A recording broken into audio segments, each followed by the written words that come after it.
give a very special warm welcome to the many CBI companies in our projects and also those who have participated in our projects before.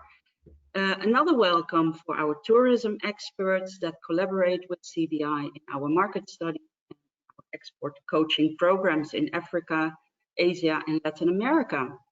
And lastly, of course, very warm welcome for all the other tourism partners that are cooperating with CBI in our projects around the globe. For those who don't know me yet, my name is Marije Klomp. I'm one of the program managers at CBI in tourism, and I'm currently a program manager for Jordan Tourism Project and the Ethiopia Tourism Project. And for the listeners that are new to CBI, let me shortly introduce to you and what we do. CBI is the Center for the Promotion of Imports from Developing Countries. We are a Dutch government organization. We are funded by the Netherlands Ministry of Foreign Affairs. It is our mission to connect small and medium-sized enterprises like yourselves to the European market and to create sustainable and inclusive economic growth. The way we do this is by export promotion. And we help with finding practical solutions to bottlenecks in the export value chain. And one such bottleneck is lack of good market information and export skills, like digital marketing. And that brings me to the goal of today's session.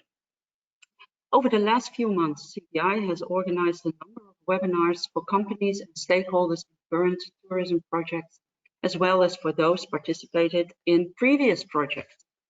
And the focus of these webinars was on how to be a successful company online, an important topic in times where live visits like trade shows, road shows, and PEM trips are not possible. Today's session is a direct follow-up of the webinar of 2 weeks ago, how to create effective online content. And today we are going to zoom into the how. How does one create online content? What is needed to make it attractive and effective? And as James has already told you, you will teach tips and tricks. Hjörtur Smárason will give a lesson in compelling storytelling wherein context is king and content is queen, or was it the other way around?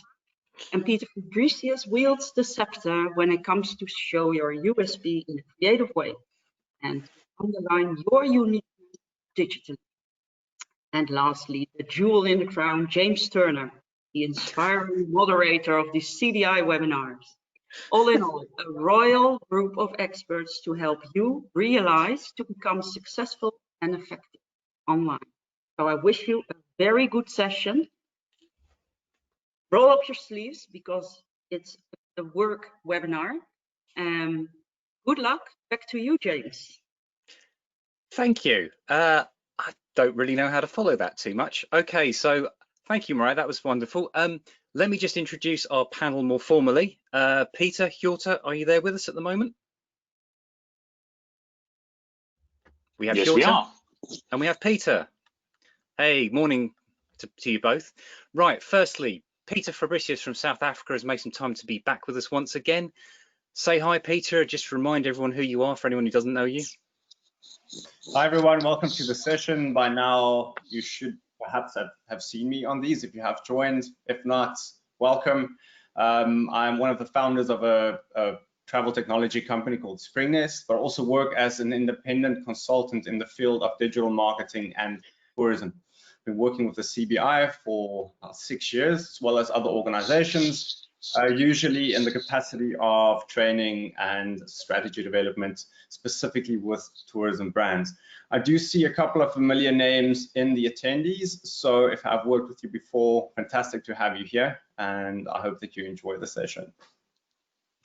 Great, thank you, Peter. And once again, we're fortunate to be joined by Hjörtur, who I believe is still in Copenhagen.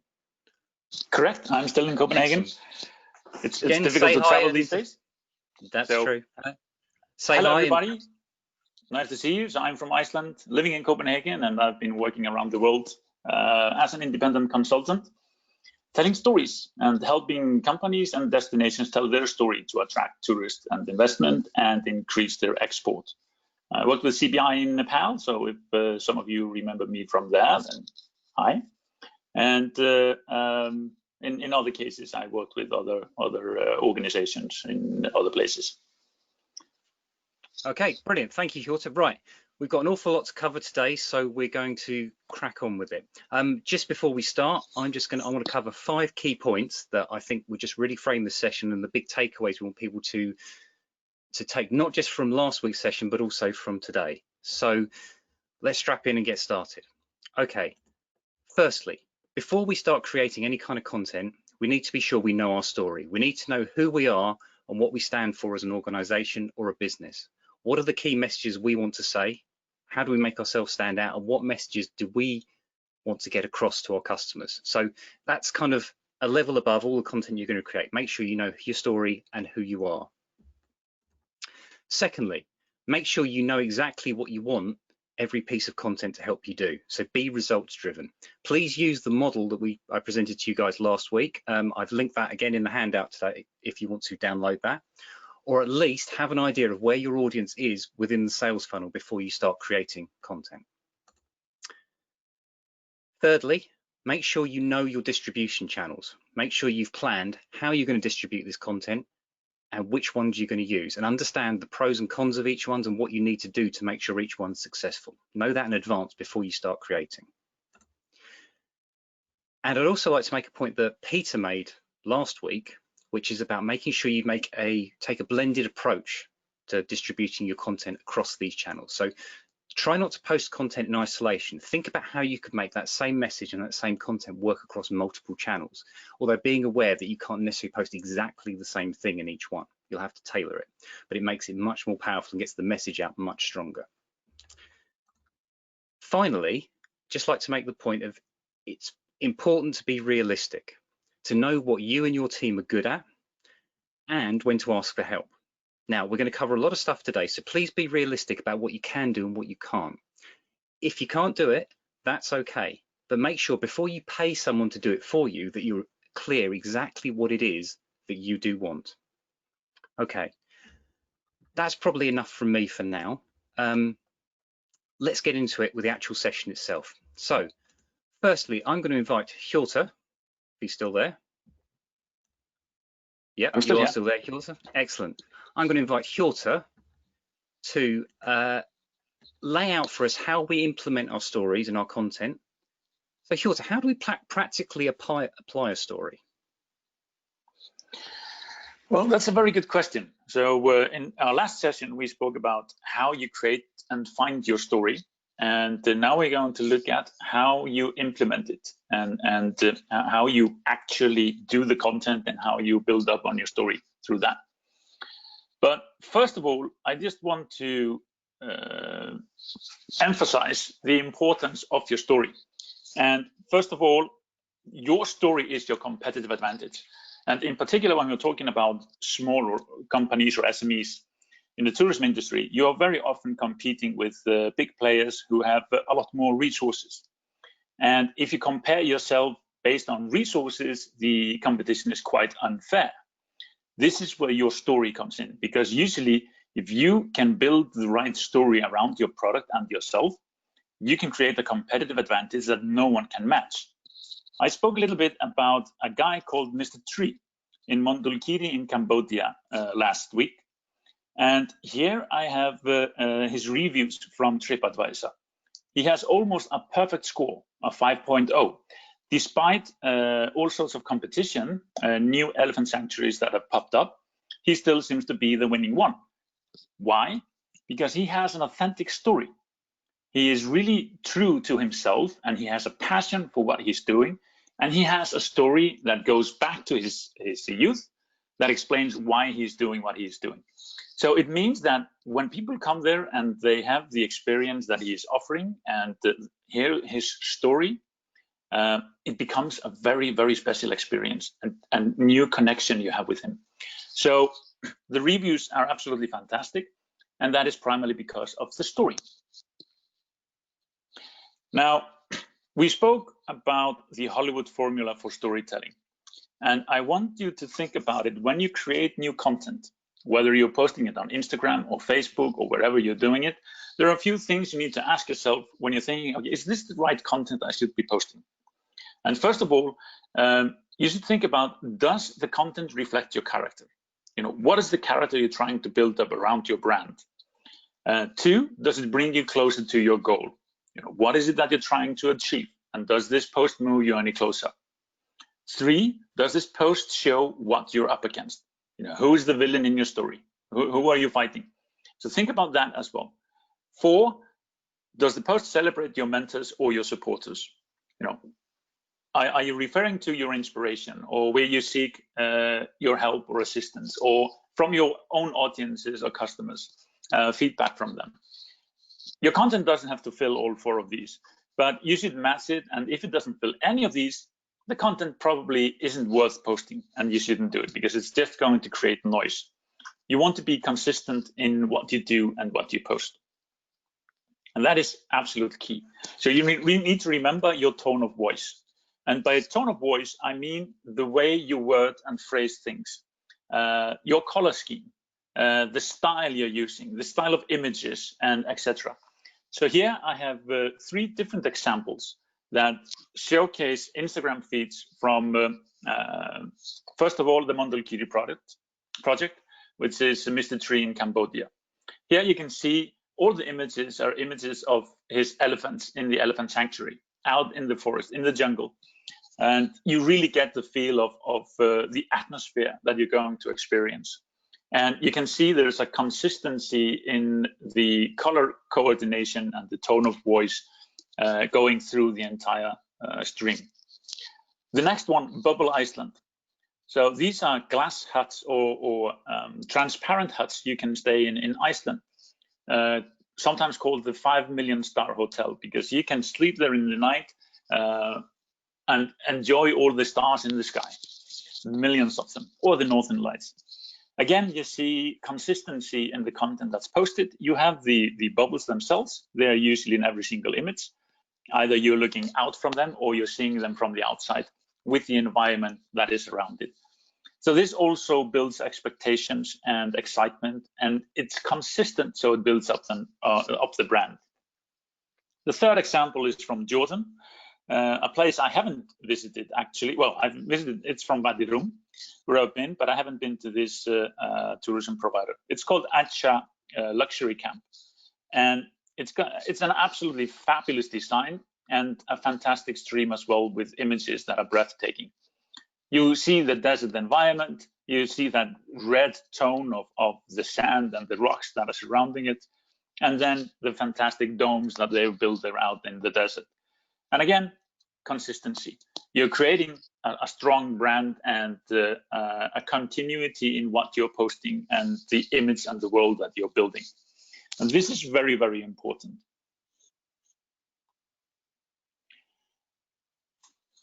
And equally important as to the consistency is speaking to all the senses.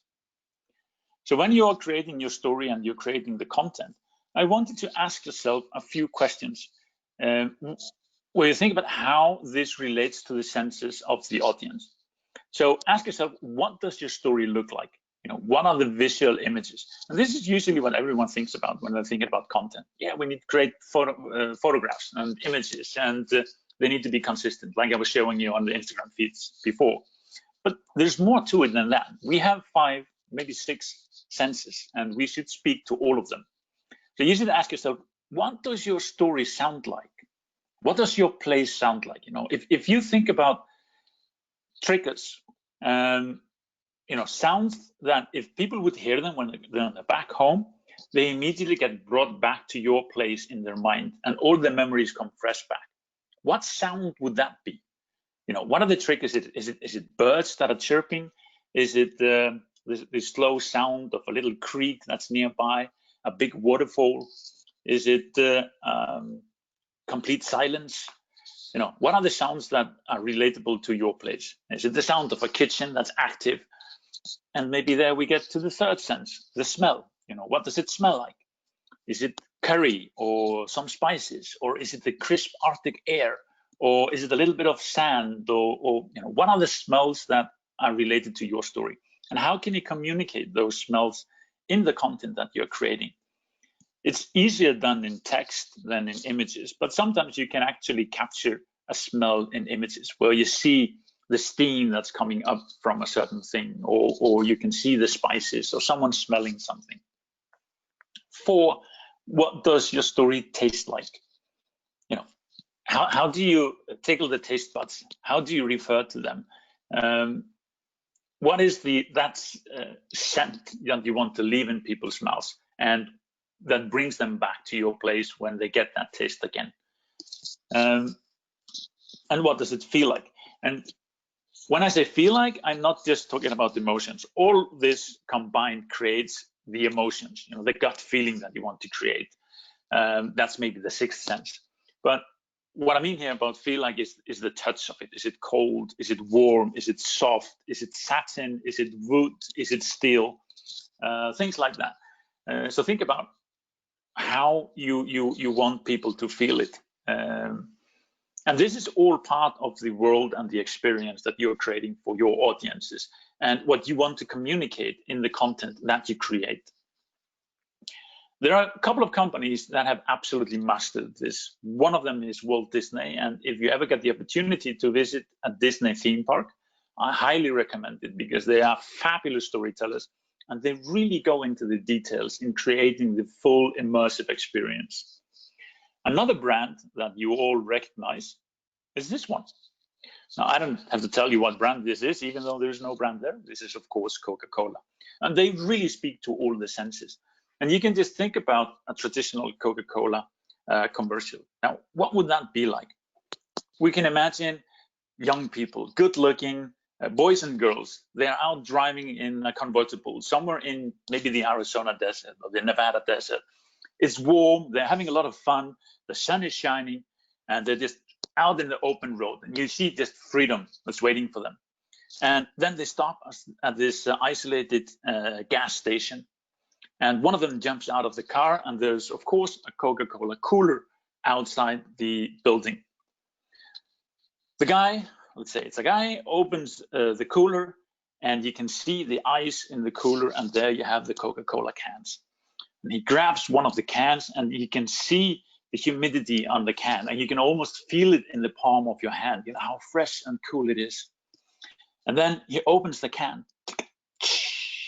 and you hear it, and then he drinks from it. And immediately, your taste buds, they start calling for Coca-Cola, because that commercial is speaking to all your senses, speaking to heat, it's speaking to fun, it's speaking to something that's refreshing, that's cold, that feels good in your palm. It speaks to your taste buds, and it speaks to the thirst and refreshment. So it's really, really hard to resist, because this is what's called conditional stimulus.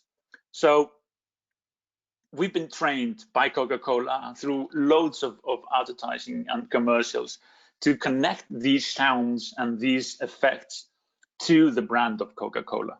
And they've even taken it so far that if you think about American Christmas, Coca-Cola is a bit trying to hijack American Christmas. I mean, they've got the same red color as Santa Claus has. And so they want Coca-Cola to be as an integrated part of Christmas as Santa Claus himself. So it's quite strong marketing. And this happens through consistency and really trying to build those conditions in people, that they connect certain sounds and certain smells and certain feelings to your brand and your story. Very powerful. Another thing that is important to have in mind is when you start posting your content, that is the location. You need to think about, of course, the physical location. You want the content to reflect where you are and the environment that you are in. Secondly, you want to think about the social location. So that means you want to really connect to the people that you're talking to. Who are your audience? Know your target group and make sure that the content fits the target group and is posted on the channels that reach your target group. Thirdly, it's the chronicle location or timing. This is also incredibly important, because correctly timed content can go viral, while the exact same content posted in the wrong time will just vanish and disappear into a black hole. So that's what you see on the right side of the screen. So these are all things you need to think about. Where and when and how to post your content so that you reach your audience. And I'm finally going to take just one short example. This is content I created for Lava Center in Iceland. Now, Lava Center is a geological museum, which is really, really well executed in the south of Iceland. It's a new museum, it's high tech, and it's very much science-based. Now, in January, there started an earthquake swarm in Iceland. Thousands of earthquakes in a period of just a few days, and we saw land starting to rise. And this indicated that magma was building up. The location of this was between Reykjavik, the capital, and Keflavik, where the international airport is, which is a stretch of about 40 kilometers. So it's a stressful location. And people were wondering, okay, what is going to happen here? Are we waiting for a big earthquake? Are we waiting for a volcanic eruption? Or will nothing happen at all? And this is just a normal thing in Iceland. So I wrote a blog post that tackles exactly this. What is likely to happen around Mount Thorbjorn, where we saw that magma building? And first of all, I created a blog post, which is like the centerpiece of the content, and posted on the Lava Center website. There you have the detailed text where I go through everything that might happen, so you get a broad overview of the things. And I start with the most important question: is the development dangerous to human lives? Because that is what is going to worry people when they're flying to Iceland. This is, of course, just before COVID. So tourism saw another crisis come instead. But the short answer is currently no. And then I go into details of why it is not a big threat to lives, what we can expect to see, and I go through several scenarios. And of course, there's a powerful image with it that shows volcanic eruption, and you see the vehicles, which are pretty close by. So it makes it not as threatening as it would otherwise be. Then we posted this on different channels, on Facebook, on Instagram, and on Twitter. And in each case, you can adjust and tweak the content so it fits the channel that you're using. On Facebook, you can be more text heavy. On Twitter, you need to be very concise and you only have one image. And on Instagram, the image is everything. And people will never read the text unless the image is really captivating. So you need to think about how you adjust the content to the different channels. And then, of course, you link back to the main source, which is the blog post on the website. So James, this is from me for the first part, and you can take it from here. Thank you, Hjörtur. That's fantastic. So that's how you ensure that your story runs through everything and provides the basis of whatever you need to create. Now, Hjörtur, before you run away, somebody's asked, could you please repeat the name of the elephant sanctuary, and do you know their website address? It's Mondulkiri Project. So if you Google Mondulkiri Project, you should find it. Fantastic. Brilliant. And I'd just like to remind everyone, please do keep asking questions. We will be answering them shortly. The more questions you ask, the more likely we'll answer them. So please do ask us about anything to do with storytelling, which Hjörtur's just covered, or anything I'm about to ask you in the talk about in the next section, where I'm going to get really practical and talk you through how we create the 4 key kinds of content. Okay, so let's have a go at this. Now, as I said, I'm going to try and walk you through the 4 basic types of content you can create: text, images, video, and graphics. Now, obviously, there's a lot I can't cover, so we've put a very extensive handout that's called resources.pdf, which you'll find in the handouts tab, probably over there somewhere. And there's loads of links in there, loads of extra tools, loads of suggested websites and things like that to look at, which will help flesh each of these out.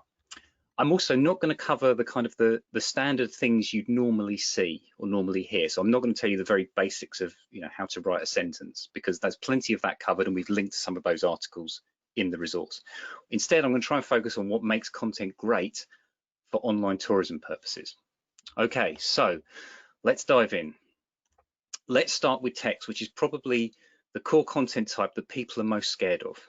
I will say that if you're copywriting in a language that you're not fluent in, it is difficult, and I would suggest getting a native speaker to obviously review any of your copy before you publish it, which is probably quite important. Okay, so let's start with an example. So this is the kind of crafted copy you'll see big tour companies and professional brochures use. It's a lovely piece of copy. You know, it talks about the streets of Hanoi vibrating with chaotic energy. It talks about mopeds jostling and there being winding boulevards and places overflowing with patrons. It's great. The use of words is lovely. It evokes very rich imagery and it says very persuasive things. However, I would say for us, probably working in the real world without the kind of budgets to deliver this kind of stuff, it's a very high standard to reach without paying for professional copywriting. It is important that your copy is good, but it doesn't have to be perfect. So let's look at a second example. Okay, so I've taken this example from a website called surfbarleyadventure.com, which is a great little website. And you look at the content they have here. It's not perfect, but instead it focuses on, well, we need to focus on what it says and what the content does. So if we say this one talks about things like, have you ever dreamed about catching a perfect wave in the beautiful scenery of Bali? Will make your dream come true, will increase your skills, will show you the secret spots. So they're kind of addressing the things that the audience wants. They're conjuring images for them, they're addressing their needs. Ultimately, it does the job, even if we're being brutally honest, the grammar is not perfect. So the point is, you just need to conjure that image for people. Equally, if you're further down that sales funnel, and when it's more factual content, again, what you say and how you say it matters. So while you do want to get to the point and state the facts for people, the best copy really does address the needs and concerns the customers may have and shows them that you understand. Now, this makes it more useful and more persuasive. So, for example, this thing here, rather than just saying, we'll give you a beginner surf lesson, they tell to you, okay, if we know you're a beginner surfer, we know you might be worried about the environment you're trying it in. We know you might have concerns about safety or whether you're going to get personal tuition or things like that. So you craft a piece of copy like this that actually addresses those needs. So as I said, there are plenty of great resources online to help you write. We've included more than a few links in the handout, as well as some tools and things in there as well. I'd just like to cover a few tips that I think can probably help you get started in creating content. I think probably the biggest tip I would give to people when you're trying to write copy is to not overthink it. Start writing something, even if that first pass is a load of just rough notes or bullet points. You then go back to the beginning, go over it again, then go back to the beginning, go over again. That's how copy gets refined. So it's really good to just start doing something rather than worrying about that first sentence being perfect, because the first sentence is honestly probably the hardest one to write. Because we're talking about being online, that's where that first sentence matters. It really is important that we kind of get to the point with any content, text content we write. We want to get there quickly so that people, if they're scanning a page, can understand what we're talking about. And that also breaks down to the point of making sure you're only including one idea per sentence. Try not to mash too many things into one sentence. So if your sentence is about how you've been established for 20 years and therefore you know exactly what you're doing as a business, you're very trustworthy, don't also mash into that sentence something else about the local environment or the fact that you employ local guides and things like that. Keep things separate. There are a couple of big things I would say about tourism content online. The first one is there are certain phrases and certain turns of speech that people know and recognize in tourism content. So things like crystal clear water, white sand beaches, things being paradise. The trouble is, because they're overused, people no longer really trust them and they sort of don't listen when they see them. So it's important, if you are going to use things like that, is to make sure you evidence it, making sure there's imagery perhaps alongside it that really does showcase that, or video content that kind of backs it up. So making sure that you can use those sorts of terms, it's just being careful with them. And I think finally, the biggest tip I give everyone for writing content is try not to write content as if you are a brochure. Try not to write content as if you are a big marketing agency. Try to write text as if you are yourself. Your personality will shine through. You will enjoy it much more, and that kind of the passion and enthusiasm that you have will come through much more in the text, which will make it much more usable for people, make it much more powerful. Okay, as I said, there's plenty more in the handout, so please do check that out. Let's move on to images. These are, as you might imagine, vitally important for any online content. But what does make a great image for online tourism content? Well, quality matters, it needs to be good enough resolution for the media, the composition needs to be good, and it needs to be well lit. But if we're being honest, for tourism purposes, that's kind of just the baseline. The best images also tell their own story, and they work best when they offer a kind of a peek of the experience customers can have. So this image is up on the screen here is a fantastic image if you're trying to attract, let's say, a family market to come to your destination. You know, the idea of this tells that story of a family who've had a great day out, who are just taking a quick rest before they go on to their next adventure. And that's far more interesting and far more useful as a piece of content than just a picture of 4 smiling people standing in front of the building. It also becomes especially powerful if you can use the imagery to actually address the fears or needs that the customer might have. So if we stick with that family example for a minute, see this image here, if you're trying to persuade people to take their children with them to come on, let's say, a trek or a safari or whatever that happens to be, or in this case, to come to some paradise island somewhere, showing them an image that says, look how much fun your children are going to have, look at the safety of the environment they're going to be in, look how much they're going to learn so you don't have to worry about them. So again, this would be far more useful than just a load of smiling kids. Okay, so being able to convey the experience and also address some of the needs is actually quite important. Now, you can, of course, just hire a photographer or use existing imagery, and we've given you some top tips on how to do that in the handout. There's also some stuff in there about where you can go to find freelancers and where you get stock imagery and stuff like that from. But here's some quick tips I want you to think about if you're taking imagery yourself, particularly if you're not a professional photographer. I would say, given that we've just talked about the kind of the story aspect of images, it is worthwhile before you go out and shoot anything to have some ideas in mind. Storyboard, have those ideas written down, understand what it is you're trying to go and get. There obviously will other be things that just pop up out of the blue that you can take pictures of, but try to have a kind of an idea of what it is you want to grab before you even go out there. Secondly, you don't have to have a massively expensive camera to take great pictures. If you know your tools, you can take amazing photos with an iPhone. Thirdly, remember that your customers are exactly the kind of people you want more of. They are almost your best models. You know, they're going to be sitting there having the kind of experiences you want to persuade other people that are brilliant. So try and grab imagery that kind of evokes their responses to things, how they feel about stuff, show them how much they're enjoying the experience. It's really powerful. If you are going to go out and shoot imagery, make sure you take your time. Don't assume you can do it in an hour or a couple of hours. You probably need a good day, maybe a couple, to get the shots that you need, because remember, the light changes throughout the day, and what can be an okay picture at 1 o'clock in the afternoon can be an amazing picture at 5 o'clock in the evening. And finally, I would say is pretty much any imagery you see out in tourism land has probably been touched up after it's been taken. You know, most of the time that might be a little bit of extra sharpening, tweaking the colors, affecting the brightness, those sorts of things. But do learn post-processing. We've got some links in the handout to some free places you can do it, so you don't need to go out and buy yourself a copy of Photoshop. There are lots of great and easy ways you can do that. Ooh. Okay, so let's go from talking about static images to moving ones and take a look at video. Now I'm going to try and show you a couple of videos here which may or may not work, so we'll just have to see. But I've linked all of these in the handout so you can watch them yourself. Now, everything we said about imagery generally still applies, but story is so much more important in video. So there's basically 2 ways to go. Firstly, you either need to tell a story with a video. Now, this is a great example from a hotel in the UK called the Watergate Bay Hotel. And what they've done here is they've asked the question, what is the experience somebody might have at this hotel? Let's break it down into specifics. And then we're going to shoot all of it from the person's eye view. So it's a first person perspective of getting to the room the first time, the view you see out of the window, whether you can catch a wave outside and things like that. And you put that all together and it's quite a compelling piece of content that just explains something that's really not that exciting, if you know what I mean. It's just a hotel.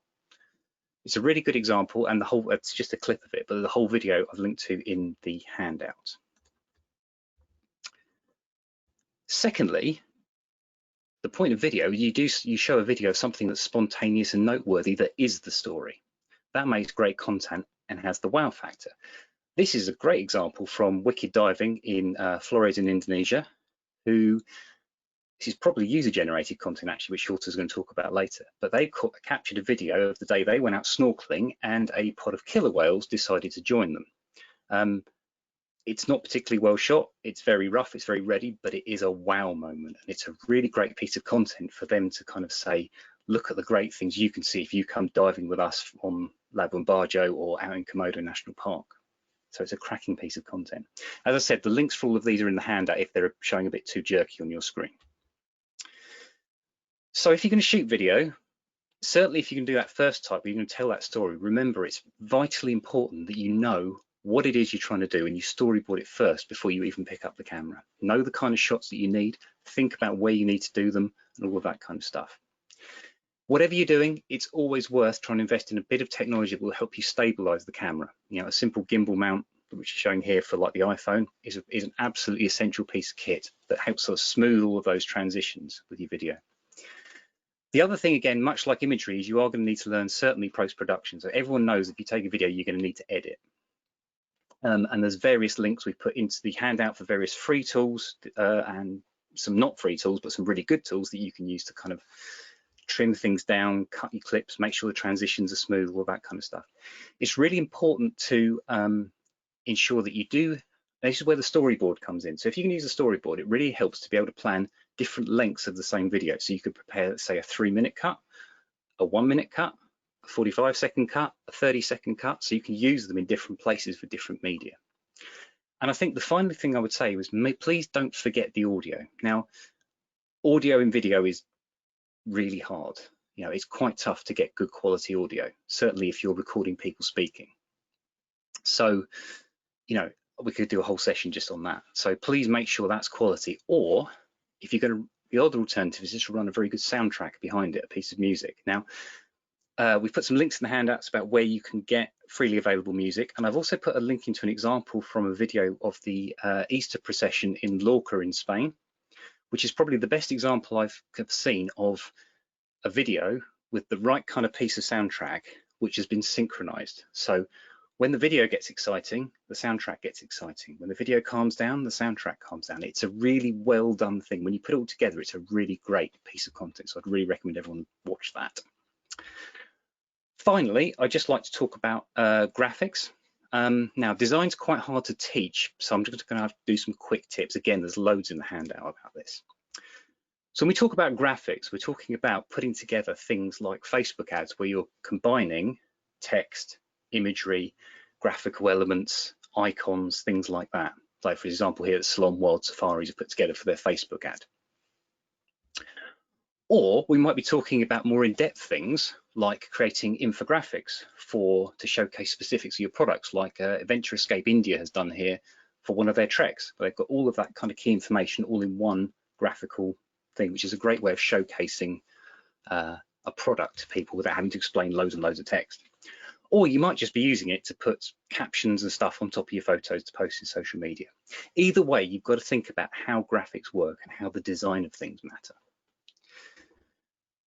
Now, normally, a lot of people would go out and just get a designer to do that for them. But design is more accessible than ever with great free tools like Canva. And there's a huge amount of free graphics, fonts, and things like that available all over the web. Again, loads of links in the handouts about where to get some really good ones. But everyone should be able to have a go. Here's some tips if you do. So the big rule with graphic design is to make sure that it works for the end user.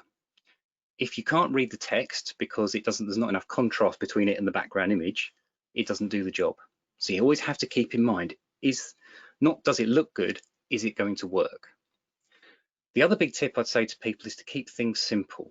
Don't throw too many elements at the page or too many elements at the page. Try and keep things as simple as possible. Use as few colors as possible.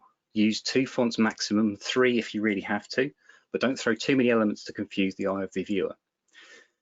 And the eye of the viewer is really important because that's where you can use things like the size of things or the color of things to kind of drag people's eyes to what's the most important point. So somewhere in your design, there'll be the most important point. Either that's the title, maybe it's a website call to action, maybe it's a hashtag. Make that stand out. Make it obvious for people where they need to look. And finally, the biggest rule that I think most people who are starting out in design don't get is about consistency. Great design works if you're consistent with the rules you set. So if you create your titles a certain way, if you use color in a certain way to do something, make sure that stays the same throughout the design. Don't invent new rules just because you can. Try and keep that consistency through all of the things.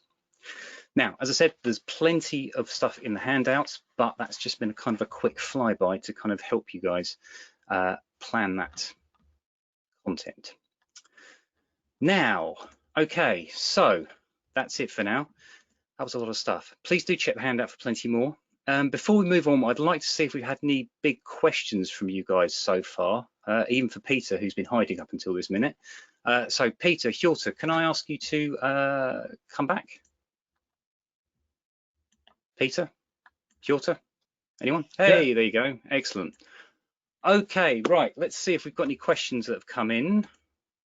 I'm going to ask, Hjörtur, you named timing as one of the important locations. What is it that you need to be on the lookout for to hit the right timing for your content? Well, I think first of all, we've got calendar content, and which is very good to prepare beforehand. So you have events that are coming up, you have holidays that are coming up, and you create content that is relevant to those dates. And that's very easily done. So you just look at the year ahead and you see what dates are in the calendar that makes sense to do some content on, and then you prepare that content. So you're ready, you've done it well, you've had plenty of time to do it, and it's excellent content when it comes out. Secondly, we have maybe something that's more spontaneous content. So something happens and you react to it. It's surprise, and it's fine that it's not polished. Maybe a little bit like the killer whale video that you had. You know, it's bad quality, but it's still excellent content because it gives that sense of reality and dogma. So spontaneous content doesn't have to be very polished. It's just showing you what's happening right now. And even though you stumble a little bit when you're talking to the video, if you're creating a video, that's fine because you're in the moment and you're allowing people to be in the moment with you. And finally, it's prepared content for unexpected events.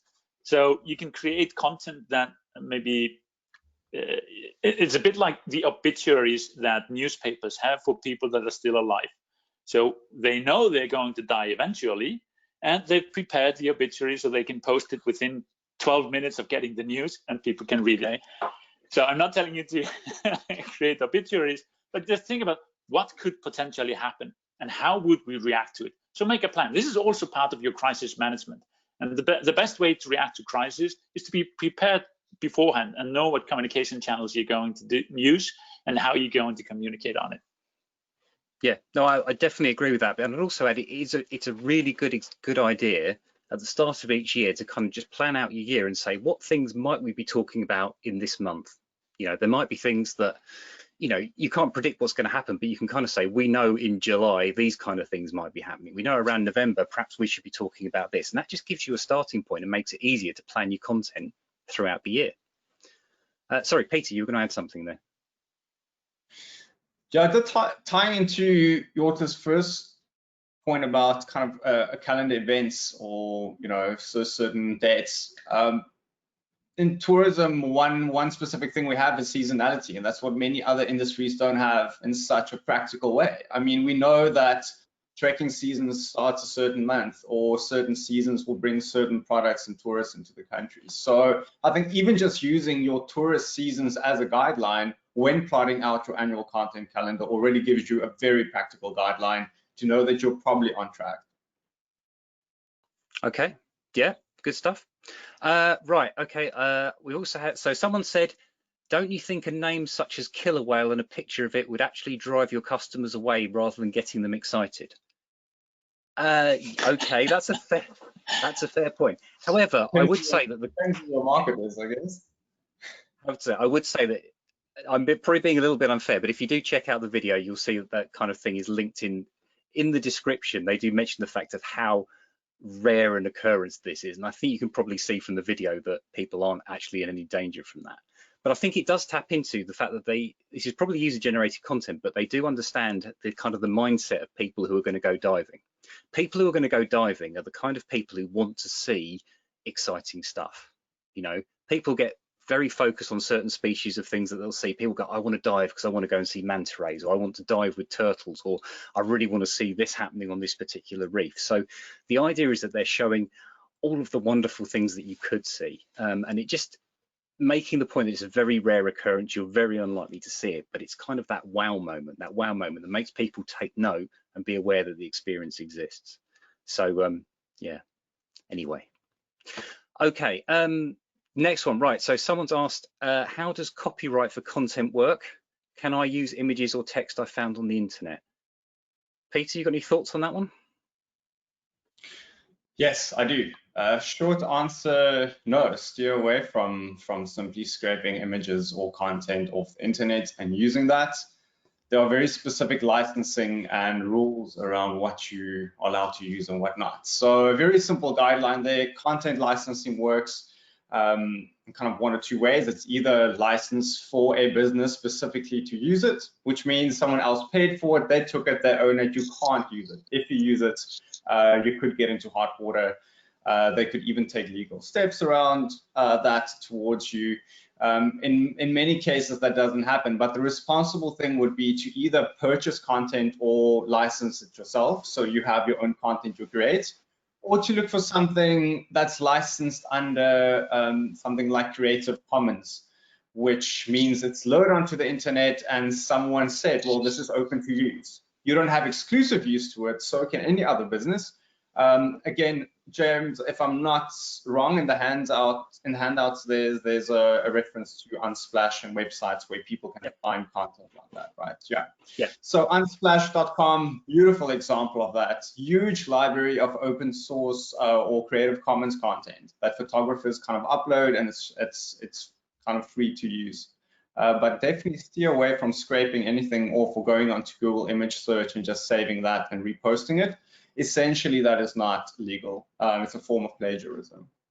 Yeah, no, I definitely agree. I'd have to say, firstly, everything we've linked to in terms of resources in that handout are things that are either licensed either in the public domain or under a Creative Commons license, which means you can use them.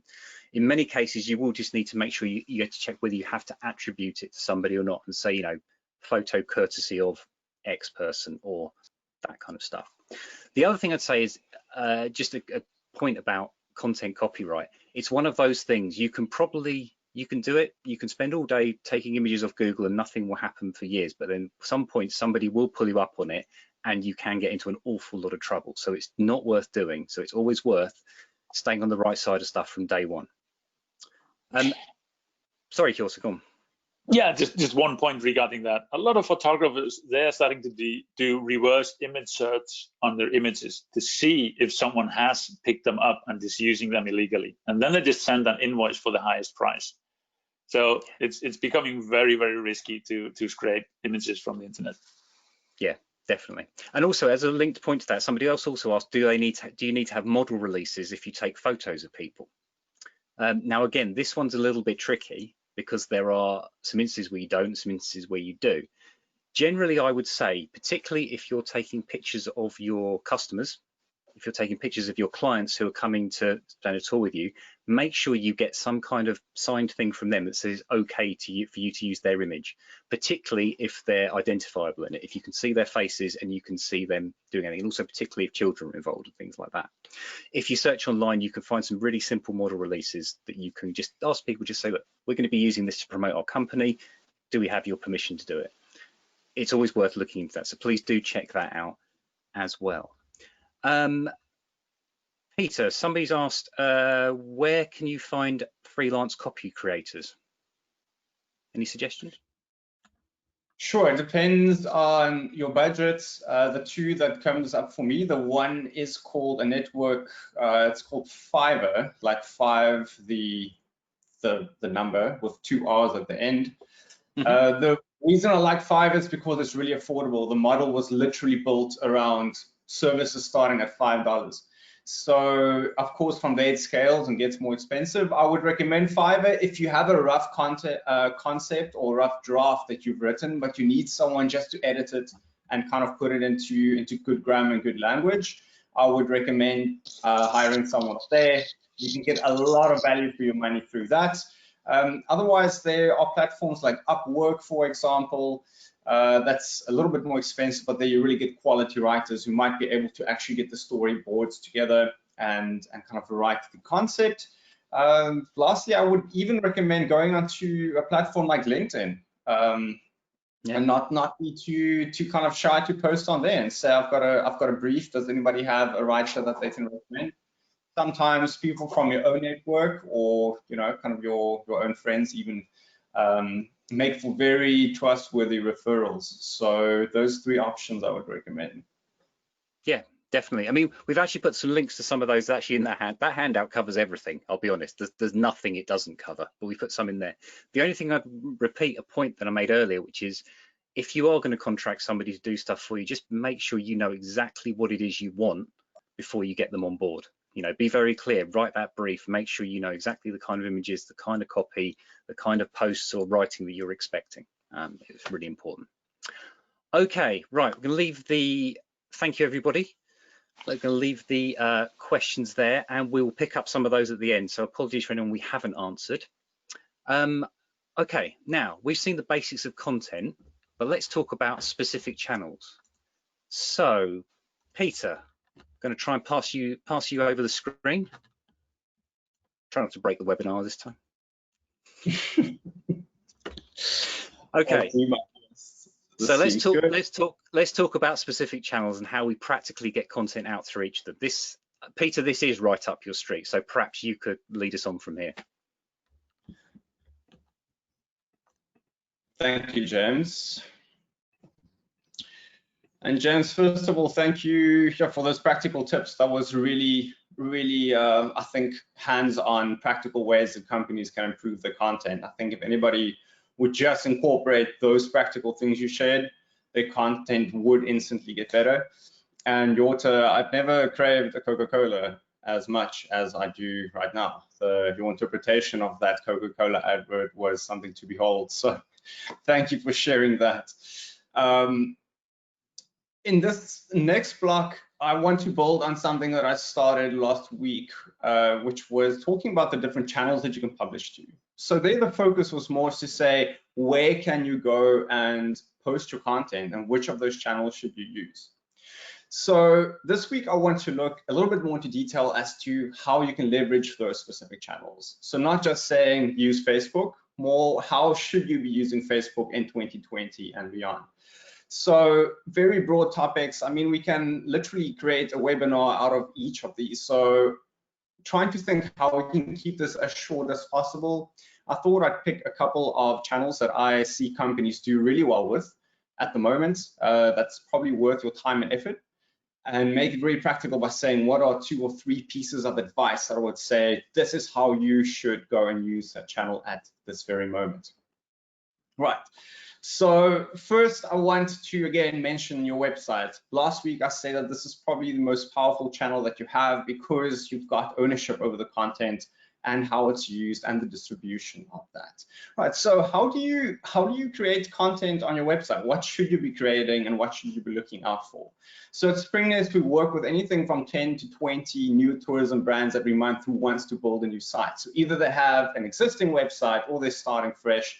And it comes with a lot of pressure for them to say, well, what do I create? And how should I put this together? And what's good and what's not going to work? So 3 simple tips I can give there. The one is something you've probably heard so many times that you might even be feeling tired of it, but it's still so relevant. And it is show, don't tell, right? So images and using visuals to communicate on a website is extremely important. Right, so there's something you'll notice when you look at websites these days as you land on them, and typically they'll have some form of like really big image or slider or video player. In web design, they call that the hero image. Now, there's a good reason for that, and that web trend became such a standard. It's because those first couple of seconds that someone lands on your site are so crucial. So the visual that you show them there is going to be really important to communicate what they'll find on your website if they stick around. Also keep in mind that people view about 2.5 pages only on average on a travel website. So we might have the ideal that someone's going to stick around and look through 20 pages and read every detail, but statistically, that's not the case.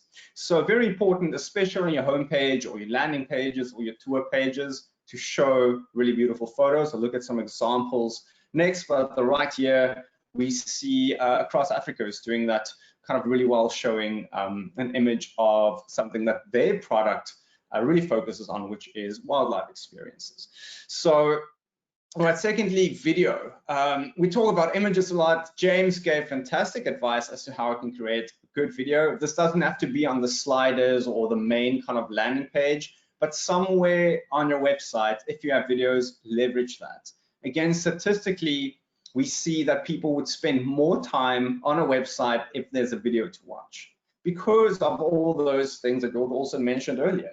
The senses, ignites the senses. We can hear, we can see, we can take in so much information. So having a video on your website somewhere where it's relevant and it's going to be visible will actually keep someone around. And then lastly, to write for your audience. So when you talk about your text, okay, so let's forget about the images and videos for a second, but the actual wording. And I say this with caution because when I talk about SEO, I would give companies advice to say include your keywords in your writing and make sure that your pages are optimized. But in the same breath, I want to warn you against that, as to say that when you write your information for your website, be careful to make it too keyword dense and almost to make it feel like you are writing, for a search engine. So you're just cramming words in there. And the person reading it, the traveler, is not getting that experience. So let's look at some practical examples here. First, we've got Big Mountain. They specialize in kind of mountain biking trips, cycling trips, in really kind of beautiful, adventurous, and remote places. Now, coming back to the first point about showing, not telling, here's a perfect example for me. On the slide, I see the word Greenland. So that's where the tour is, and it just says world's first. So from here, I get an impression that they're the first ones who would offer this kind of experience in that country. But the image that they're showing here is absolutely epic. I'm seeing not only the landscape, but I'm seeing the actual cyclists, and it's telling me so much. It's giving me a very kind of wow moment, but at the same time, it's showing me practical information about the sort of terrain, how extreme it is, and what the conditions would be like. If I look at another version of such a company also doing cycling tours, Sacred Rides, they don't have any words even over the slide yet, but the image that I'm seeing when I land on the site is saying something about this brand and about this experience. Way different than the Greenland epic scenery, huge mountains. Here I'm seeing things like excitement, fun-filled, very kind of relaxed environment. So we've said this a couple of times, but I'm going to say it again because I see companies falling short when they make these decisions, is think about these images very carefully and choose them wisely. Then quickly on the point about writing for your audience, writing for the traveler, don't write for search engines. Here's Black Tomato, and they offer a really kind of exclusive upmarket tours to almost a younger kind of market, so a very kind of high-end young market. And this is the landing page on the website where they have honeymoon packages, right? So for kind of, I would assume, relatively wealthy young people wanting to go on a honeymoon. So rather than just saying honeymoon packages or book honeymoon packages or best honeymoon packages, they really thought about the brand and what they want to communicate. And this headline says, romance isn't dead, booking your own honeymoon is. All right, so I'm not saying go on every page and try to be overly quirky and overly smart, but if you have an opportunity where you've got really, really good copywriting or really good message, see how you can incorporate that on your product pages, as well as even your homepage, and don't cram it full of keywords. Right, secondly, from here, we'll speed it up a bit. I want to talk about YouTube. So James gave really good advice, again, as to how I can create video. Now, where can you distribute that? One of the most popular places and smartest places would be YouTube. Right, so 3 tips there. YouTube works on something in the algorithm that they call kind of watch time. Okay, so that's not necessarily how many times your videos have been watched. It means what percentage of your video is being watched. So do people watch 2 seconds and then stop? or do they watch half of your video or more? And that contributes to how well your videos would rank. Now, for you to convince someone to watch your video for, you know, 1 or 2 minutes, the first couple of seconds need to be really exciting. So let's stay away from lengthy, kind of drawn out intros and a lot of animation and text before we get to the point. See how we can make this first couple of seconds really exciting. That would convince someone to stick around and hopefully watch more of your video. Not only will they learn more about your product, but it might increase the chance of your video ranking in YouTube's algorithm. Okay, secondly, create a great thumbnail. For that, I'm going to skip to the next slide. By a thumbnail, I mean the picture that someone sees, or let's call it the cover of the video as it's going to show up in YouTube. Now, 2 options. If you upload something to YouTube, YouTube will either choose a frame, so it will take a snippet of your video, which is okay if you have the opportunity. And especially if you're using a tool like Canva that James spoke about earlier, you can create something that might draw a little bit of attention. So especially in the travel space, something like this Iceland photography cover you're seeing here is really popular. It uses a photo, but also adds some kind of graphic or element over it that makes it look professional, but also draws some attention. Right, so if I compare that to the one under that, both probably have their strengths and weaknesses, but the top one, from my perspective, was definitely more eye-catching, kind of looked appealing, and I wanted to watch it. Right. Then secondly, choose a really good title when you upload your video. So again, not only for the viewer is this important, it's also important for YouTube to know what your video is about so that it can show it to someone or that it can actually rank it. So by the title, I mean this name. When you upload your video to YouTube, YouTube allows you to add a name to it. So rather than just adding something like photography tours, you know, Aurora and Ice Caves photo workshop in Iceland. Like, that's a very descriptive way to explain what the video is about. So I often see companies doing this, they upload it, they choose in a second a very generic name, or they even use the name of the file as it was downloaded from the camera. So the title would read something like 1269b.mp4. That really decreases your chances of being found, but also, of course, it's a bit of a strange experience for the person who wants to watch it. All right, so just a little bit of inspiration here. I'm not sure how smooth this is going to run on your side, but in this case, we've got this really kind of fantastic video. I would encourage you to even go have a look at this if you've got a couple of minutes to just take this as some inspiration from how they've put this together. All right, then lastly, for YouTube, also, you have some opportunities to link back to your website and to your products. Okay, so either if you have someone watching a YouTube video, you can keep them on your channel and they can subscribe, and hopefully they'll watch more videos and they start building a relationship with your brand.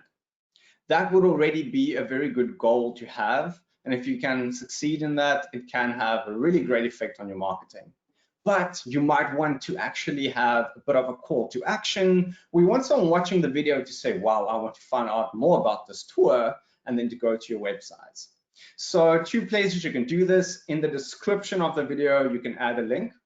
Or as we see this company doing, they're going to the comment section of their own video and they're adding a link to it, and they pinned that comment to the top, which means that will always show up at the top.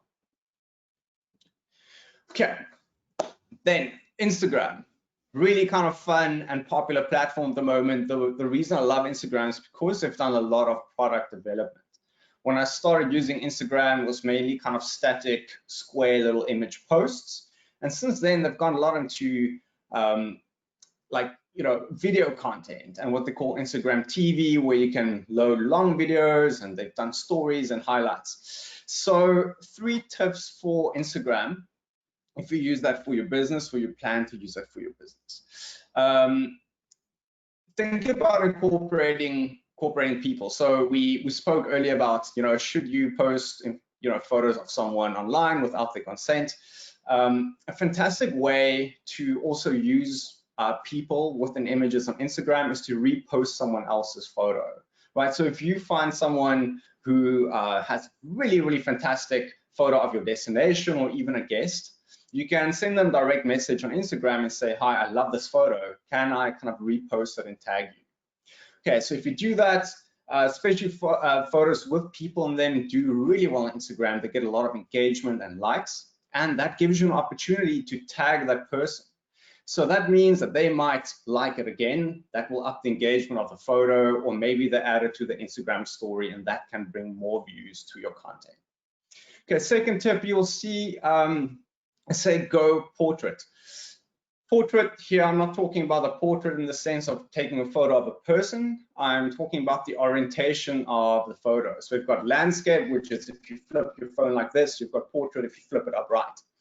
Now, because mobile phones are orientated upright, we have seen more kind of social networks, using that format in the way that content is displayed. And Instagram is really popular like that, with a feature called stories. Now, if you have not yet used this, I really encourage you to do so. So stories is a little bit different from the square images we see at the bottom here. It allows you to post a vertical image, and that will be kind of visible to your followers for about 24 hours. After that, it expires. But once you have posted a story, you can also add it to this product that Instagram calls highlights. And this is what you're seeing on the screen here with the yellow arrow. So you can take these stories that you've taken. I'll show some more in the next slide, but you can almost curate them and save them to your profile on Instagram so that someone can watch it later. So think about this as almost creating mini kind of episodes or short episodes of stories and content that someone can go watch to learn more about your brand. Quick example here, showing the cycling company, the mountain biking company I showed earlier. So if I just go one back, here's the Instagram page. Now, those little circles up there are the highlights that they've created. And in each one, in this case, Costa Rica, it would show up these stories that they've posted. So it's very kind of informal content. They add some emojis and kind of animated, images over it sometimes, but it's telling a story of a certain market segment. In this case, kind of a female cycler group who went on this fantastic adventure in Costa Rica, and they're showing that. So it's a different opportunity to share content than just the standard Instagram post. Go have a look and test it out. Lastly, almost wrapping up here, I want to just talk about hashtags, because this has been around for quite a while. I see many companies using hashtags. So let's just briefly talk about whether it's still, valid, should you use it, and how should you use it. Short answer, yes, hashtags are important for two reasons. So either people, travelers who use Instagram would go and search for a specific hashtag. So if I want to learn about, let's say, last week I mentioned like street art travel. Suppose I want to go find information on Instagram about street art. I could go and search that hashtag, and it will show me content on Instagram about that topic. But at the same time, Instagram, the actual application, also uses hashtags to curate and suggest content. So it's a way for you to tell Instagram what the photo, what your content, and what your business is about. What I'd recommend is keep it to a minimum. There's no specific rule as to saying only use 1 or use 10, but ideally use hashtags that will relate either to your industry or your business, so adventure travel or travel related, or to the activity. So in this case, hashtags related to the mountain biking community that might draw the attention of people into mountain biking. Right, lastly, Facebook. Here I want to apply a rule in marketing. It's been around for a while. Many marketers and social media managers kind of use this reference, what they call the 70-20-10 rule. Now, the reason I'm showing this is because Facebook's got a wide variety of content, right? You can do photos, you can do videos, you can do text, you can do 360 videos, you can do Facebook Live. So to help you kind of decide what you want and need to be posting, this rule essentially means 70% of the information that you post should not be hard selling. It should be information that is promoting what your company is about, or promotes your brand, or is more kind of a useful, inspirational sort of content than just saying, here's a tour package, click here to book, right? So majority of the content should be that. It should be authentic, and it shouldn't be too pushy or too salesy. Then 20% of your content, you can repost what other people are posting. Okay, so share a link to another blog, or let's say if your local destination marketing organization is creating news or content, you can post that to your Facebook page. And then 10% of your content you can use to be selling. So if you want to make kind of a very specific offer, or a call to action to say, well, here's a deal, go and book it, reserve that for 10% of your content. People don't want to be bombarded with too much sales messages and information. Right, so second tip there is just to use a good mix of content. Experiment with video or photos or text. Facebook gives you a lot more flexibility than, let's say, Instagram would, or YouTube that's very kind of video based. You can kind of combine these different formats. Don't be scared to try that out. Right, and then lastly, encourage your audience to comment and engage.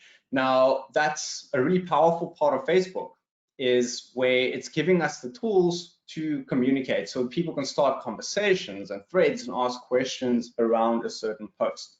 So you can leverage that by encouraging people to engage. So running a competition like we saw last week, for example, or asking someone to tag a friend, those are ways that you can leverage that.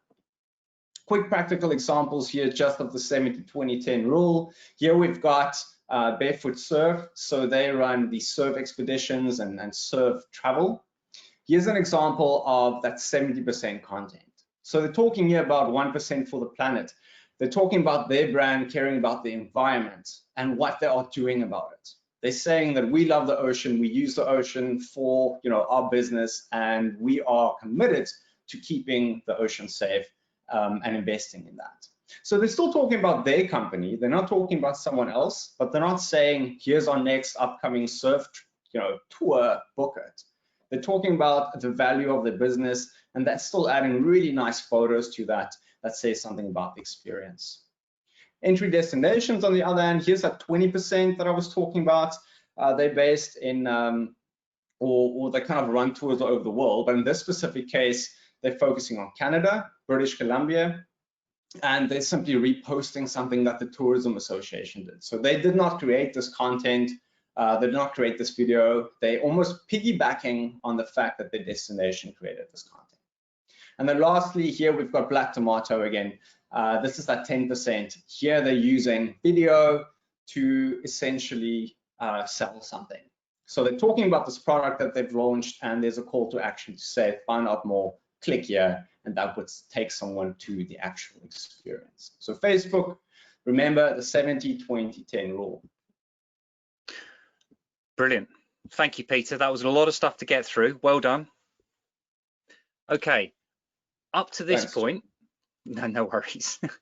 Up to this point, we've been working under the assumption that you create the content yourself. But for our final piece today, what about utilizing your customers to do some of it for you? Hjörtur, if you're still there, would you be able, if I pass you the screen, to just give us a rundown or give us some ideas about user-generated content and how we can make it work effectively for us? Sure. So I have 4 minutes. Oh, something like that. How are we on time? Bad, but doesn't matter. Bad. Okay, I'll try to be quick. So I'll tell you a little bit about user-generated content, because of course, as everybody knows, it's a lot of work to create content, and there's a lot of channels out there, and they're constantly coming new. You've just become an expert in Instagram after hard work, and then all of a sudden TikTok comes along. And should you be on TikTok, and should you create content there too? And you only have 24 hours in the day. And we can't be experts in everything. So we should focus on being expert in what we're actually doing with our tourism operations. And then we should think about, well, maybe we can let others do most of the content that we're doing. And the best way to do that is user-generated content. So your customers become your storytellers, and they are the best storytellers because you get peer reviews, peers speaking to peers. People are more likely to trust customers and what they tell about you than what you tell yourself. So there's a lot of win-win in using user-generated content.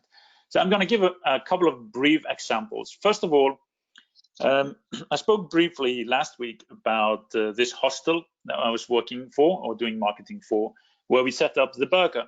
Now, they first approached me when they were going to open up. And when they were launching the hostel, they wanted to invite a number of bloggers to get attention for the target group. And I was like, well, sure, we could try to invite some bloggers, but bloggers are not really interested in coming to a cocktail party where you're opening up a hostel and that's it. You know, that's really non-sexy and non-exciting. It has to be something more than that.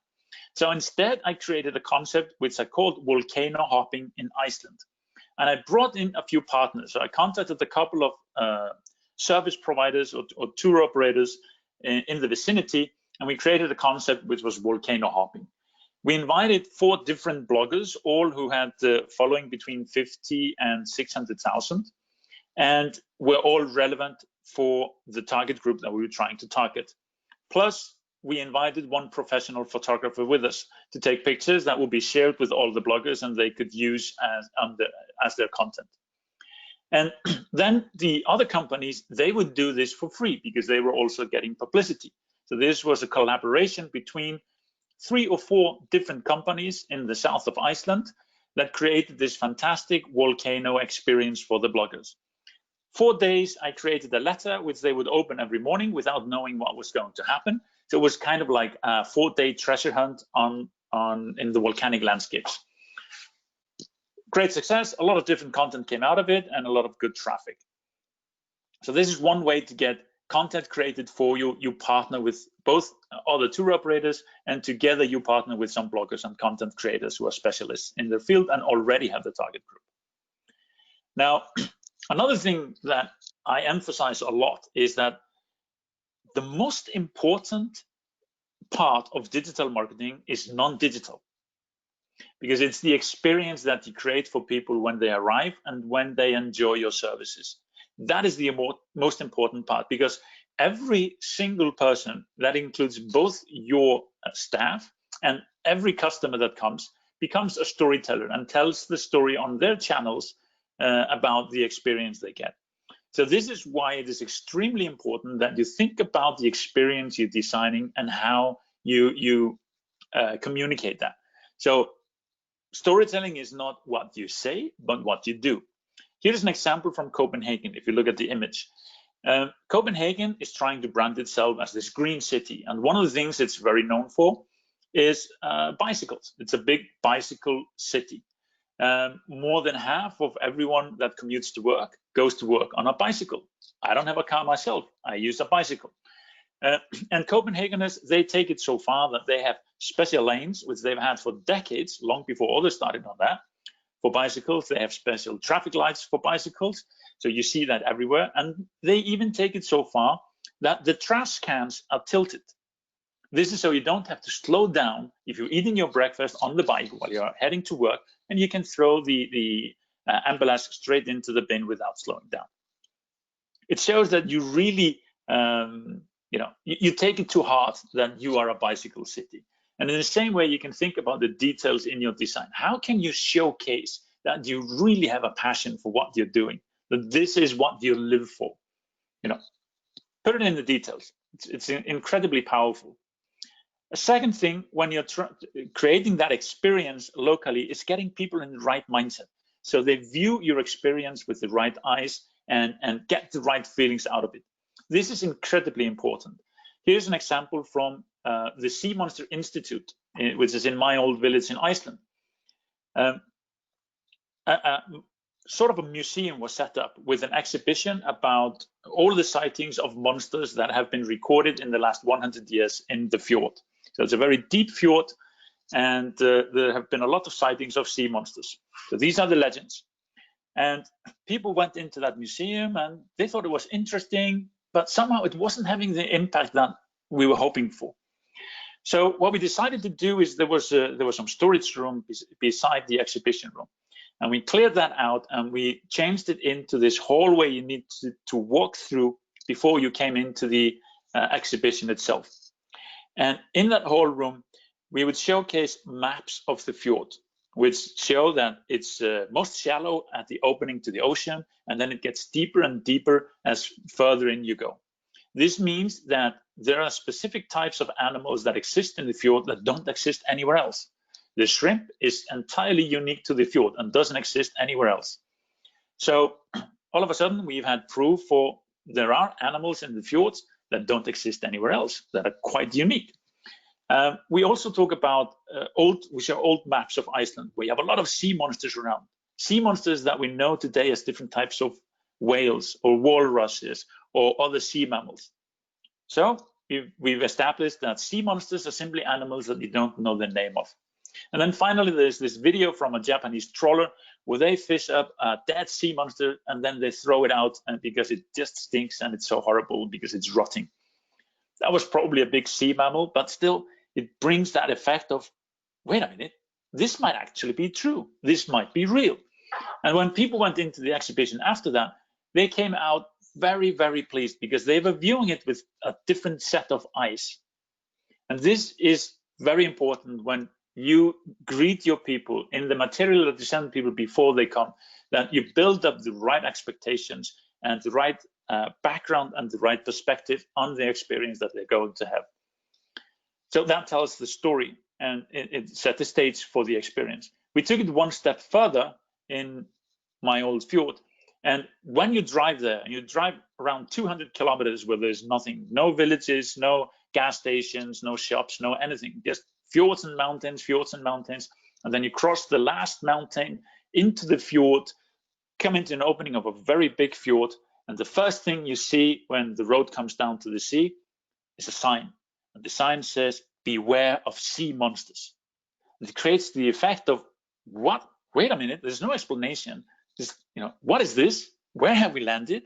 And once you've passed that sign, you view the fjord with completely different eyes. And most likely, you're also going to take a picture of that sign, and then you're going to post it online to show that you're in this strange, weird place. And this is also something that initiates user content. So you do something that makes people curious, or that's odd, or really cool, or Insta-friendly, like is talked about a lot today. And so people are more likely to take pictures of it and post it on their own social media channels. Now, I've talked a bit about the Mondulkiri project, and here we have the hashtag Mondulkiri project. And you can see there's a lot of pictures. It's pretty much in the same style as we saw earlier, but except here you have people. You have the users, you have the travelers that are really enjoying the experience. And it gives a deeper sense of feelings and connections to it, because we actually want to see people that are enjoying what we are offering. Here you can see the difference between the two. So in the middle here, we have the official stream of the Mondulkiri project with the elephants in the nature, and you see it's just elephants. On the right, we have the user-generated content, people who have posted the images with the Mondulkiri project hashtag. And this is a very important part of user-generated content. Create your own hashtag and encourage people to use it. So here we have people that are using it, people that are sharing it, and then you, as the Mondulkiri project, can, as Peter said earlier, reach out to people and see if you can share the pictures and get permission for it. Like we should actually have for these courses, James, CBI series. Do we have something like that? Oh, you're putting me on the spot now, Hjörtur. Yeah. I mean, I tried looking for it. So I went onto Instagram just earlier and I added this last slide. So this is what I found when I typed in CBI series on Instagram. Okay, all right. It looks intriguing. I will make that suggestion for next time. Okay, great stuff. Thank you, Hjörtur. That's fantastic. Okay, right. That's all the scripted content we have for you today. So let's get to the fun bit. We asked you to submit your content to us for review, and I'm pleased to say you didn't disappoint. Thank you to everyone who did submit content. We're sorry we couldn't get to address them all, but we've picked the ones we feel might be most useful to discuss and help you all take some good ideas away. So Hjörtur, first up, you picked out this Instagram post from Eviva Tour Vietnam, Can you tell us why this example stood out for you? Yes. Well, first of all, it's an example which I really liked. There is a lot that is good about this content, and then there are things that can be improved on. So I thought this would be an excellent example to learn from. First of all, this is an Instagram post, so it's the image that's supposed to catch me, and this is an image that caught my eye. Here we have a bit mystical environment. This is from the Sapa valleys in northern Vietnam. And more importantly, we have a person that's enjoying it. There's this woman, intriguing clothing and a beautiful smile, and she's looking at something. We don't know what it is. And then we have the arrow that's pointing in that direction, which says, oh, there is more to come and there's more to look at.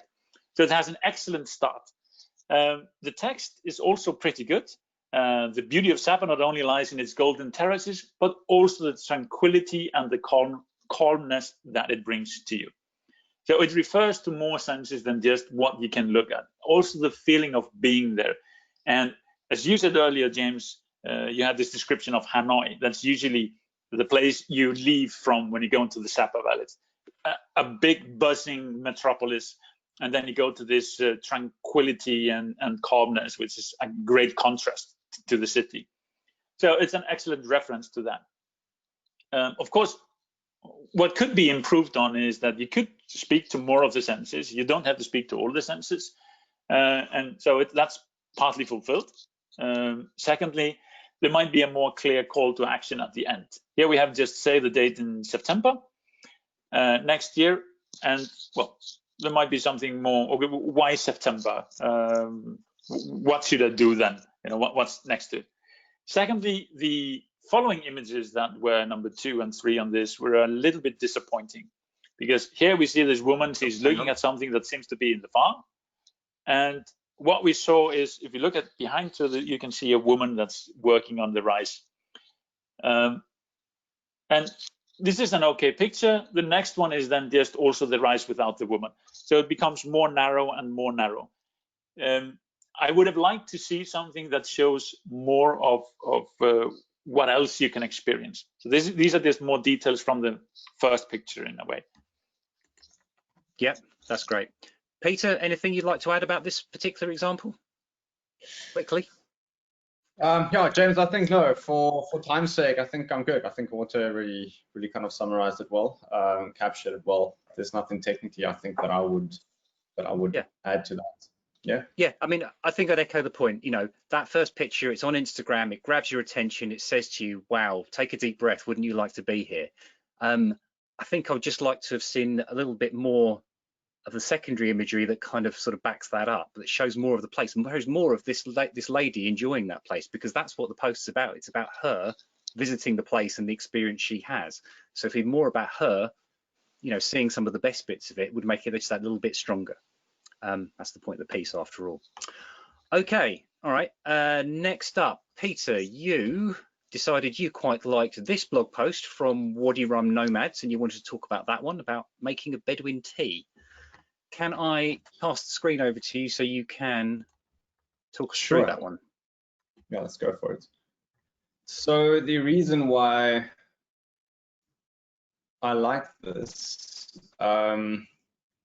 was because I believe that there's still a lot of opportunity in blogging. I think that it's still companies that do blogging well. It's still a fantastic way to generate organic traffic, do content marketing, have something really interesting to share on your social media channels.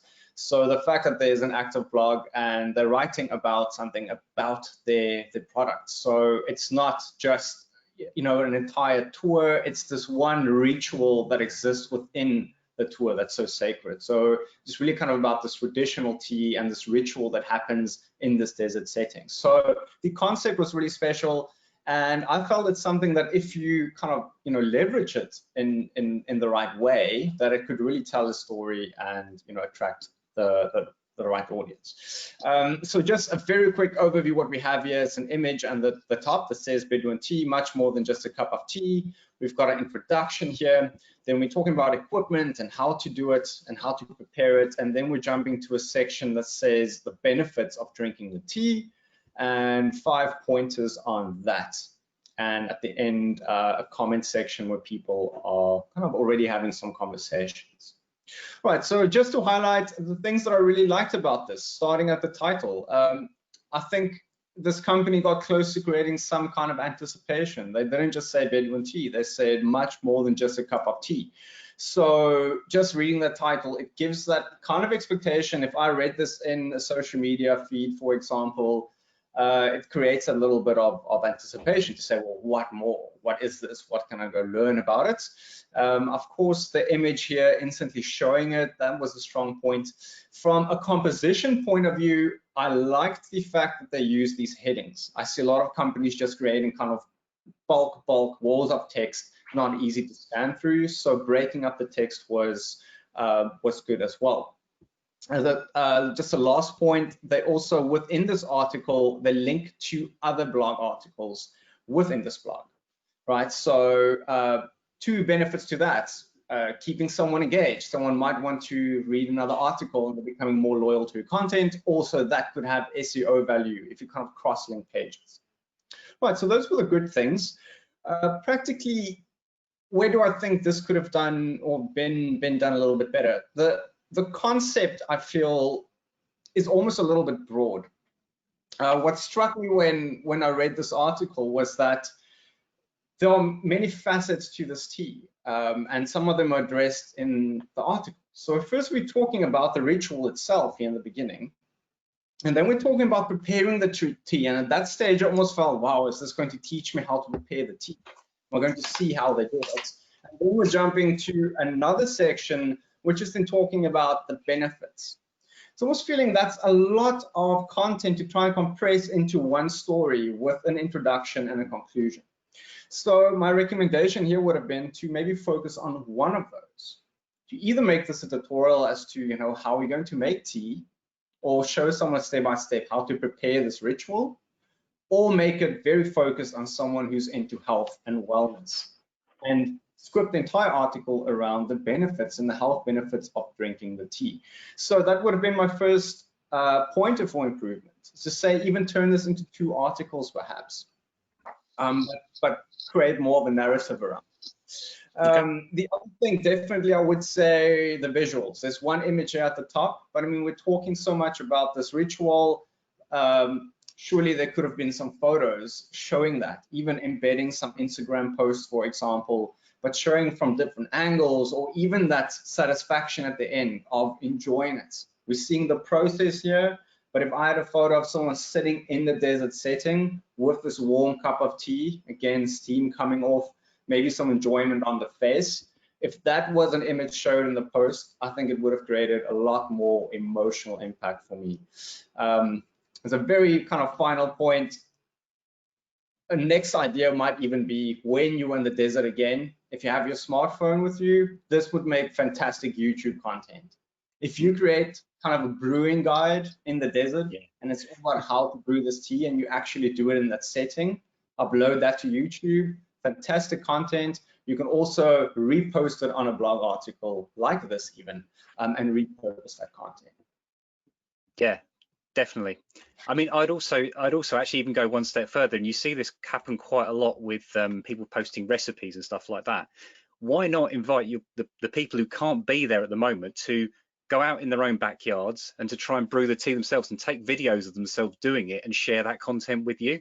Really engage your audience doing something that's very practical, and almost most people can brew a cup of tea after all. Yeah, I'd agree with everything Peter has said there. Probably just a bit more visual content, and also maybe even some guidance of, you know, say I want to make Bedouin tea at home because I can't travel to Jordan at the moment. What sort of specific kinds of tea do I need to buy? You know, give me some kind of guidance that helps me recreate a little bit of the experience and get me excited for it when I come next year or the year after. Yeah, or create an online course. Yeah, how to make the perfect Bedouin tea and create the perfect atmosphere. I really liked one of the comments was excellent, nice memories, which is exactly the impression I got, because I've been there and I've had the tea and I loved it. And so that was really good. But as you two said, I think you said everything that needs to be said.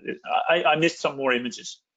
Other than that, it was really good. And the SEO is good as well. The Bedouin tea is at the front in the headlines. It comes again in the headers in between. It's in the URL. So that's nicely done as well. Yeah. So I think we all agree it's a pretty good example, but some tweaking would have, I think for both of these, kind of that little bit of extra effort would kind of move things to that next level, and it's a good example of stuff that anyone can do, and any one of the businesses who are watching this can kind of take on board. I'd also like to just give a quick shout out, it's not going to be a full discussion of this one, to a really nice idea that got sent in by Mora Travel in Madagascar, where they're confronting the current situation to do with the pandemic and coronavirus head on. And what they did was created a series of small Instagram stories about what all of their guides, their drivers, their front of house staff, and the people who work for them are doing currently in Madagascar while there are no tourists.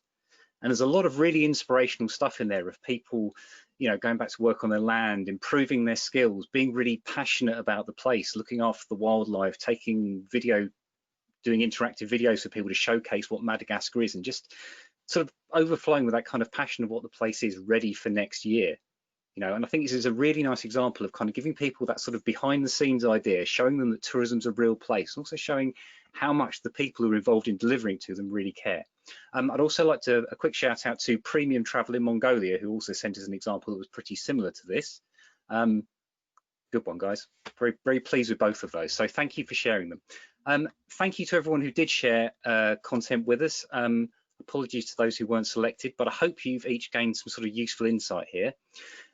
Now, we've got quite a few questions that have come in, which I'd just like to try and address before we finish up. So we will be going on a little bit longer than advertised, but if you want to stay here for the questions, please do so. Okay, so we've got in here, you didn't speak of sending newsletters. We send newsletters every 2 weeks. Is it a useful channel? Is it too frequent? Is that not enough? Peter, have you got any thoughts about email news as a channel of distribution? Good question. Short answer, yes, fantastic. I love email marketing. We use it in our business a lot. I think it's a medium we all use every day, but it's competitive. Open rates on emails and click rates are very low statistically. So I wouldn't cap you and say it's too frequent. Some companies send emails every week. I would say as a rule, just make sure that it's rather send one fantastic email a month with a really good subject line and really good content than sending average content every week. So it's very much quality over quantity. But yes, good, like email marketing is very powerful. Yeah, no, I'd agree. Hjörtur, anything you want to add? Yeah, it's actually quite funny. I usually I get way too much email, and there are very few companies I subscribe to, but I really like good copywriting. And there's actually one company that I subscribed to and kept in my email because I like the content they're creating. And that's the company you took as an example, Peter, Sacred Rights. They have some good content through the years. So, but yeah, email marketing it's very ineffective for the youngest generations, but maybe people 30 plus, they still respond to it. Yeah, good point. Okay, Peter, this one again is for you. Can you use Instagram from a computer, or do you have to do it from a phone or iPad? Oh, good question. I wish I knew. I think, I mean, I've always seen it as a mobile-only platform. I know that you can sign into an Instagram account on a browser and you can see your feed and like photos. But I think from a creation point of view, things like adding stories and the functionality that I kind of refer to in my blog, that I know is mobile-only app functionality. So I would definitely recommend running your content from a mobile phone, but there are also publishing platforms like Buffer or Hootsuite, for example, who've done fantastic integrations with Instagram, where you can actually post to Instagram from a desktop application. So I'm a bit careful to say yes or no, but rule of thumb, yes, I think it's way best used from your mobile phone unless you use one of these kind of external applications or professional publishing tools. Yep. Okay. Fair point. Someone's just actually asked the other question. How can you use Instagram to help for sales? Because you obviously can't. I believe you can't put links into it. How can you use Instagram to kind of drive traffic to your website?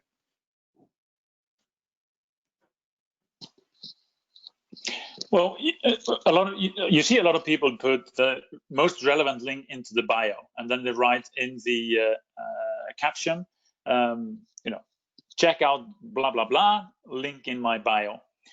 Another way is using stories, and I think you need to go beyond 10,000 followers, and then you can have a swipe up, and then you can swipe up and into a website from stories. So that's another way that you can do. But first, you need to reach that. I think it's a minimum of 10,000. Fair enough, Peter. Yeah. Jeff, we're kind of venturing into a completely different topic beyond just content creation and organic content, but that is really where companies should start considering paid advertising on Instagram, because the way that whole ad platform is built is to target an audience and to create a call to action on your ad. So a big button that will say, find out more or book now. So Instagram, it's owned by Facebook. So Facebook very much built that ad platform to kind of, give brands that ability to say, if you want to move away from organic traffic and building a following and a brand, if you want to seek conversion and you want to send someone to a very specific page or destination, the ads platform is a good place to start. And the good thing about Instagram is you can get away with quite conservative budget. I've seen companies work with kind of $10 or sometimes even less a day, running very good campaigns, and they've seen great results. So if you're serious about it, that would be a good time to start exploring Instagram ads. Yeah, and actually, because somebody's actually just asked as well how they grow their audience on Instagram. I mean, I suppose that links into that answer as well. Does it not? Yeah, I guess it's two things. One is the traditional way, which is being active and interactive, most importantly, comment, share, like, answer to comments and all that. So be active, and that's how you gain more visibility. And the second thing is using promotion. And now is probably a very good time to use promotion to build your following. You won't get much reaction to sales at the moment, but there's less competition in the tourism industry, in the advertising sphere. So you might get cheaper advertising now, and that's therefore a good time to build your following and grow it. Then you have the call to action when you're ready to sell. Well, that's a good point. And I think that's actually links into another question that somebody else has asked, which is about how you get user-generated content if you're somebody or a business that's new on social media. And it is about that point. You need to do something that makes you worthy of a following. You need to offer people something that actually gets them engaged, as Hjörtur talked about.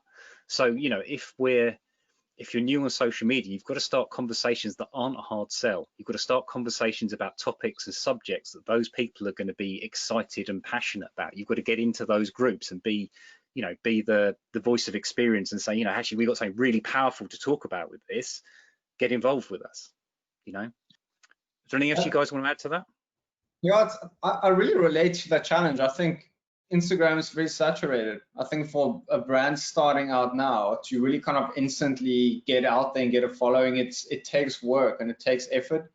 What I have seen some brands do is when they're really young and they want to get that initial footprint in, to run some kind of joint promotion with a different brand. So in travel, it's not that easy. You need to be a bit creative, but in consumer products, sometimes let's say a product would partner with a food company. So they do a joint giveaway and say, well, you kind of get this tour, this experience, you can win this if you purchase a coffee or whatever it might be. So they kind of form that partnership and they almost piggyback on the following of the other brand, and they run some kind of promotion to say, follow both our pages and tag a friend and you can stand a chance to win. So I think the novelty of that is wearing out a bit. I don't think people have that much, time left for these kind of, promotions and competitions. There's so much of it, but some brands do that really well, and they go from being almost having no footprint on Instagram to having something really significant in a couple of weeks, essentially. Yeah, sure. And I think, actually, the example we talked about with the Bedouin tea, that's another route. That's the other route into it. You're talking about something that isn't a hard sell. You're talking about something that people can get engaged in and have a conversation with. So, there's a mix of stuff that you can do there, but it's about being active. I think that's probably the main thing we can all agree on. It's about getting out there and putting the effort in, creating the content, starting kind of engagement with people. Okay, I'm gonna have to call into all the questions now, unfortunately. I'm sorry if we didn't actually get to yours. I think we've covered most of them. And that's us done for today. Now, normally I would be passing to Arthur from CBI to do the wrap up, but he's not here. So I'm going to step in and be a fake Arthur instead and just show the CBI website for any of you who haven't visited it yet. So let me just share my screen with you guys. Okay, so the CBI website. If you haven't been there before, I'd just like to take a minute just to highlight the online platform, which is the hub of all the tourism information that CBI creates and for other sectors as well. So if you go into your browser and you visit cbi.eu/tourism, you will arrive at the homepage and you'll find about 40 different market studies. There's also studies on specific sectors, tips on how to do business, and specific tourism niches. I'm just going to show you quickly what that looks like in my browser because that's a little bit easier.